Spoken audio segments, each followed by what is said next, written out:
जय श्री हरि विष्णु, राधे राधे। दोस्तों, आप सभी का मेरे चैनल में बहुत बहुत स्वागत है। आज हम आपके लिए बृहस्पतिवार पूजा विधि व्रत कथा लेकर आए हैं। तो दोस्तों, कथा पूरी सुनिएगा, तभी पुण्य फलों की प्राप्ति होती है। अधूरी कथा बीच में नहीं छोड़ना चाहिए। बृहस्पतिवार को जो भी स्त्री पुरुष व्रत करे, उनको चाहिए कि वह दिन में एक ही समय भोजन करे, क्योंकि बृहस्पतिश्वर भगवान का इस दिन पूजन होता है। भोजन पीले चने की दाल आदि का करे, परंतु नमक नहीं खावे और पीले वस्त्र पहने, पीले ही फलों का प्रयोग करे, पीले चंदन से पूजन करे। पूजन के बाद प्रेम पूर्वक गुरु महाराज की कथा सुननी चाहिए। इस व्रत को करने से मन की इच्छाएं पूरी होती हैं और बृहस्पति महाराज प्रसन्न होते हैं तथा धन, पुत्र, विद्या तथा मनोवांछित फलों की प्राप्ति होती है। परिवार को सुख शांति मिलती है। इसलिए यह व्रत सर्वश्रेष्ठ है और अति फलदायक सभी स्त्रियों पुरुषों के लिए है। इस व्रत में केले का पूजन करना चाहिए। कथा और पूजन के समय तन, मन, क्रम, वचन से शुद्ध होकर जो इच्छा हो बृहस्पति देव से प्रार्थना करनी चाहिए। उनकी इच्छाओं को बृहस्पति देव अवश्य पूर्ण करते हैं, ऐसा मन में दृढ़ विश्वास जरूर रखना चाहिए। बृहस्पतिवार व्रत कथा आइए सुनती हैं। भारतवर्ष में एक राजा राज करता था। वह बड़ा प्रतापी और दानी था। वह नित्य गरीबों और ब्राह्मणों की सहायता करता था। यह बात उसकी रानी को अच्छी नहीं लगती थी। वह न ही गरीबों को दान देती और न ही भगवान का पूजन करती थी और राजा को भी दान देने से मना करती थी।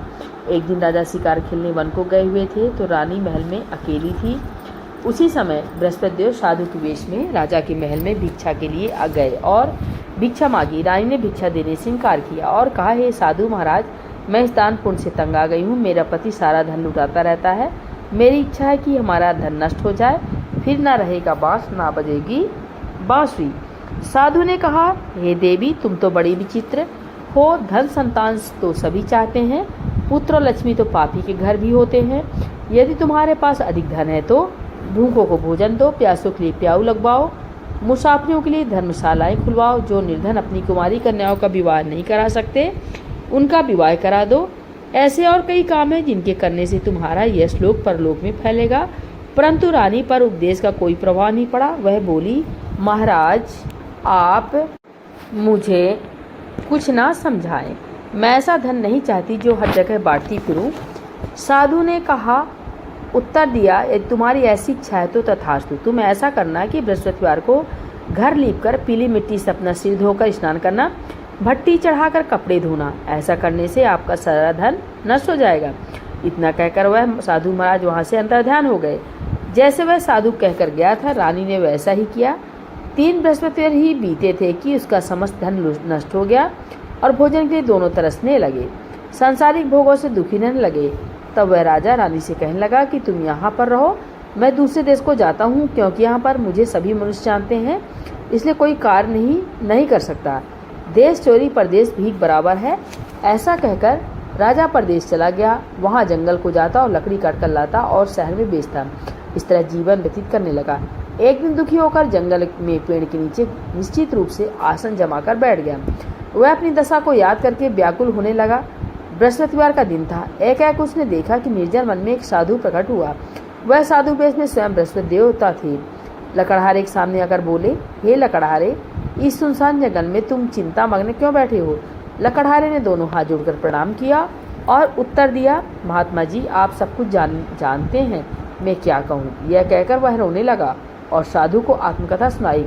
महात्मा जी ने कहा, तुम्हारी स्त्री ने बृहस्पति के दिन वीर भगवान का निरादर किया था, जिसके कारण रुष्ट होकर तुम्हारी यह दशा हो गई। अब तुम चिंता मत करो, मेरे कहने पर चलो तो तुम्हारे सब कष्ट दूर हो जाएंगे और भगवान पहले से अधिक धन संपत्ति देंगे। तुम बृहस्पति के दिन पाठ किया करो।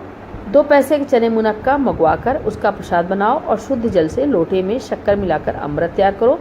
कथा के पश्चात अपने सारे परिवार और सुनने वाले प्रेमियों में अमृत व प्रसाद बांटकर आप भी प्रसाद ग्रहण किया करो। ऐसा करने से भगवान तुम्हारी सब कामनाएं पूरी करेंगे।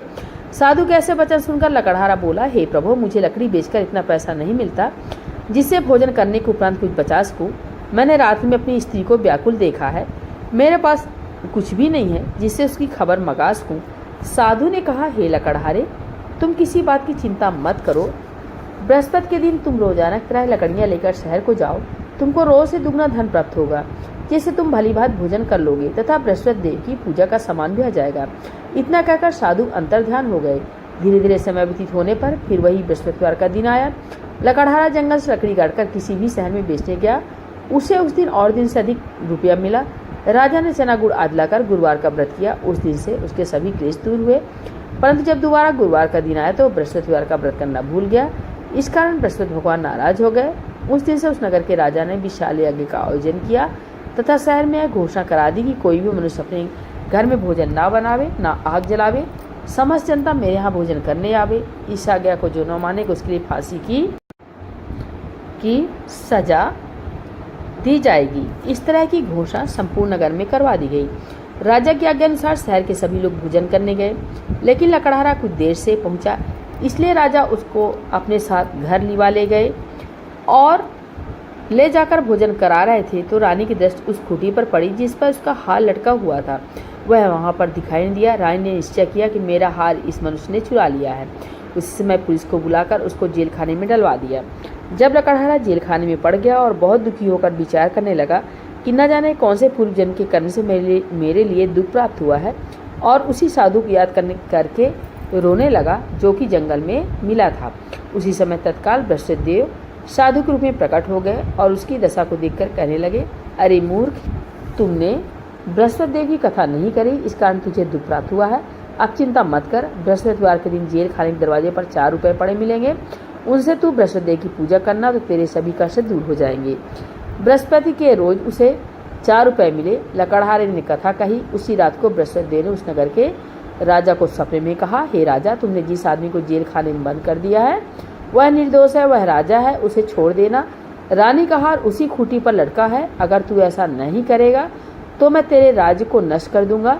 इस तरह राज्य के स्वप्नों को देखकर राजा प्रातःकाल उठा और खूंटी पर हार देखकर लकड़हारे को बुलाकर क्षमा मांगी तथा लकड़हारे को योग सुंदर वस्त्र आभूषण देकर विदा किया तथा बृहस्पति देव की आज्ञानुसार लकड़हारा अपने नगर को चल दिया। राजा जब नगर के निकट पहुंचा तो उसे बड़ा आश्चर्य हुआ। नगर में पहले से अधिक बाग, तालाब और कुएं तथा बहुत सी धर्मशाला, मंदिर आदि बन गए थे। राजा ने पूछा, किसका बाग और धर्मशाला है? तब नगर के सब लोग कहने लगे, यह सब रानी और बांदी के हैं। तो राजा को आश्चर्य हुआ और गुस्सा भी आया। जब रानी ने खबर सुनी कि राजा आ रहे हैं तो उसने बांदी से कहा कि हे दासी, देख राजा हमको कितनी बुरी हालत में छोड़ गए थे। हमारी ऐसी हालत देखकर वह लौट न जाए, इसलिए तू दरवाजे पर खड़ी हो जा। रानी की आज्ञानुसार दासी दरवाजे पर खड़ी हो गई। राजा आए तो बांदी उन्हें अपने साथ लिवा लाई। तब राजा ने क्रोध करके अपनी रानी से पूछा कि यह धन तुम्हें कैसे प्राप्त हुआ है? तब उन्होंने कहा, हमें यह सब धन बृहस्पति देव के व्रत के प्रभाव से प्राप्त हुआ है। राजा ने निश्चय किया कि 7 रोज बाद तो सभी बृहस्पति देव का पूजन करते हैं, परंतु मैं रोजाना दिन में 3 बार कहानी कहा करूंगा तथा रोज व्रत किया करूंगा। अब हर समय राजा के दुपट्टे में चने की दाल बनी रहती तथा दिन में 3 बार कहानी कहता। एक रोज राजा ने विचार किया कि चलो अपनी बहन क्या हो आवे। इस तरह निश्चय कर राजा घोड़े पर सवार हो अपनी बहन के यहाँ चलने लगा। मार्ग में उसने देखा कुछ आदमी एक मुर्दे को लिए जा रहे हैं। उन्हें रोककर राजा कहने लगा, अरे भाइयों, मेरी बृहस्पति देव की कहानी सुन लो। वे बोले, लो, हमारा तो आदमी मर गया है, इसको अपनी कथा की पड़ी है। परंतु कुछ आदमी बोले, अच्छा कहो, हम तुम्हारी कथा भी सुनेंगे। राजा ने दाल निकाली और कथा जब आधी हुई कि मुर्दा हिलने लगा, और जब कथा समाप्त हो गई तो राम राम करके वह मनुष्य उठ खड़ा हो गया। आगे मार्ग में से एक किसान खेत में हल चलाता मिला। राजा ने उसे देखा और उससे बोला, अरे भैया, तुम मेरी बृहस्पतिवार की कथा सुन लो।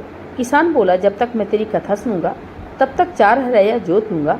जा अपनी कथा किसी और को सुनाना। इस तरह राजा आगे चलने लगा। राजा खड़ते ही बैल पछाड़ खाकर गिर गए तथा उसके पेट में बड़ी जोर का दर्द होने लगा। उस समय उसकी माँ रोटी लेकर आई। उसने जब यह देखा तो अपने पुत्र से सब हाल पूछा और बेटे ने सभी हाल कह दिया। तो बुढ़िया दौड़ी दौड़ी उस घुड़सवार के पास गई और उससे बोली कि मैं तेरी कथा सुनूंगी, तू अपनी कथा मेरे खेत पर चलकर ही कहना।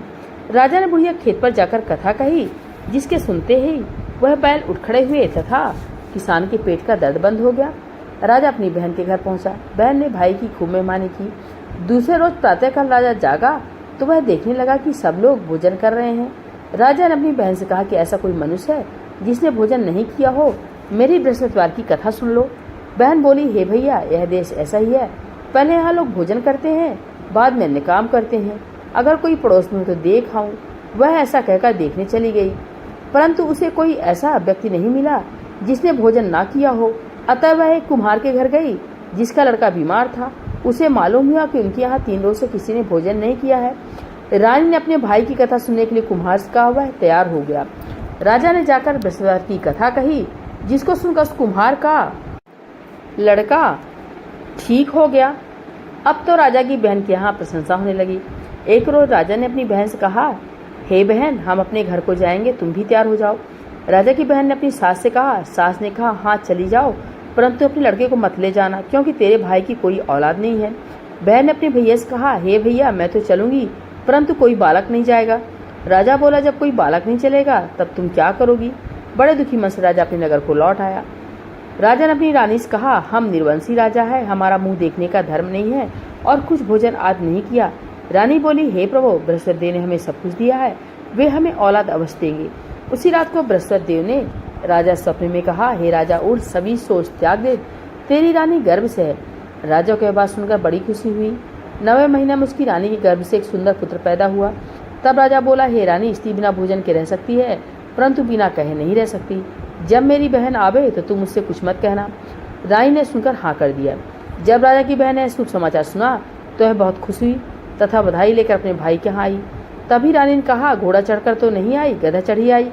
राजा की बहन बोली, भाभी, मैं इस प्रकार न कहती तो तुम्हें औलाद कैसे मिलती? बृहस्पति देव ऐसे ही हैं, जैसे जिनके मन में कामनाएं होती हैं सभी को वह पूर्ण करते हैं। जो सद्भावना पूर्वक बृहस्पतिवार का व्रत करता है एवं कथा पढ़ता है अथवा सुनता है और दूसरों को सुनाता है, बृहस्पति देव उसकी मनोकामना पूर्ण करते हैं।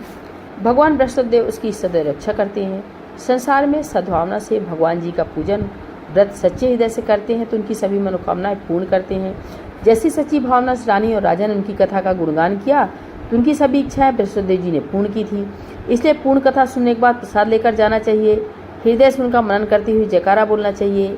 बोले बृहस्पति देव भगवान की जय, विष्णु भगवान की जय।